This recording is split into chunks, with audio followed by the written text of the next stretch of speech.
Iran और America के बीच दशकों से तनाव और संघर्ष की स्थिति रही है। यह कहानी राजनीतिक, आर्थिक और सैन्य टकरावों से भरी हुई है, जिसकी जड़ें 20वीं सदी के मध्य में जाकर मिलती हैं।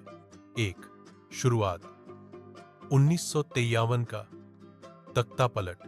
1953 में अमेरिका और ब्रिटेन ने मिलकर ईरान के प्रधानमंत्री मोहम्मद मोसद्देक को सत्ता से हटा दिया, क्योंकि उन्होंने ईरान के तेल उद्योग का राष्ट्रीयकरण किया था। अमेरिका को डर था कि इससे पश्चिमी देशों को नुकसान होगा। CIA ने ऑपरेशन आयैक्स के तहत ईरान के शाह को सत्ता में वापस लाया, जो अमेरिका के करीबी थे। 1969 ईरानी क्रांति और दुश्मनी की शुरुआत। ईरानी जनता ने शाह के खिलाफ बगावत कर दी और आयतुल्लाह खुमैनी के नेतृत्व में इस्लामिक क्रांति हुई। शाह को देश छोड़ना पड़ा और ईरान इस्लामिक गणराज्य बना।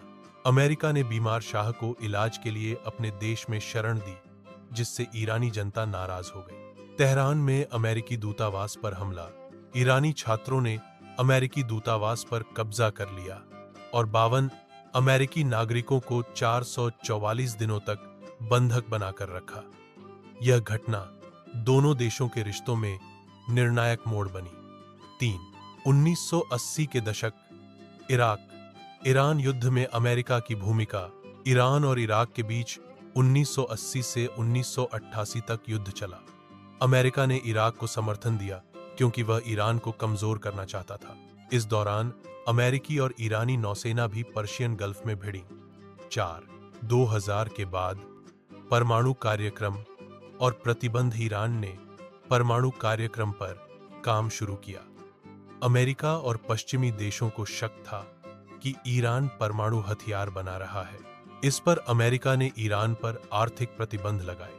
2015 परमाणु समझौता JCPOA। ईरान और अमेरिका समेत 6 देशों ने मिलकर एक समझौता किया कि ईरान अपने परमाणु कार्यक्रम को सीमित करेगा और बदले में प्रतिबंध हटाए जाएंगे। 2018 ट्रंप का समझौते से बाहर निकलना। अमेरिका के राष्ट्रपति डोनाल्ड ट्रंप ने इस समझौते को एक तरफा बताते हुए इसे रद्द कर दिया और फिर से ईरान पर सख्त प्रतिबंध लगाए। 2020 कासिम सुलेमानी की हत्या। जनवरी 2020 में अमेरिका ने ईरान के जनरल कासिम सुलेमानी को इराक में ड्रोन हमले में मार दिया। यह घटना बेहद तनावपूर्ण थी और ईरान ने बदले में अमेरिकी सैन्य ठिकानों पर मिसाइल हमले किए। 6 वर्तमान स्थिति। 2025 तक अमेरिका और ईरान के रिश्ते अब भी तनावपूर्ण हैं। ईरान अपने परमाणु कार्यक्रम को फिर से बढ़ा रहा है। अमेरिका अभी भी ईरान पर प्रतिबंध लगाए हुए है। दोनों देशों में प्रत्यक्ष युद्ध तो नहीं हुआ, लेकिन कई बार टकराव की स्थिति बनी है। निष्कर्ष। ईरान अमेरिका की लड़ाई केवल एक सैन्य संघर्ष नहीं, बल्कि एक आदर्शों और सत्ता के टकराव की कहानी है। एक तरफ इस्लामिक क्रांति, दूसरी तरफ पश्चिमी लोकतंत्र और प्रभुत्व। यह संघर्ष आज भी जारी है और आगे क्या होगा, ये दुनिया की राजनीति पर निर्भर करता है।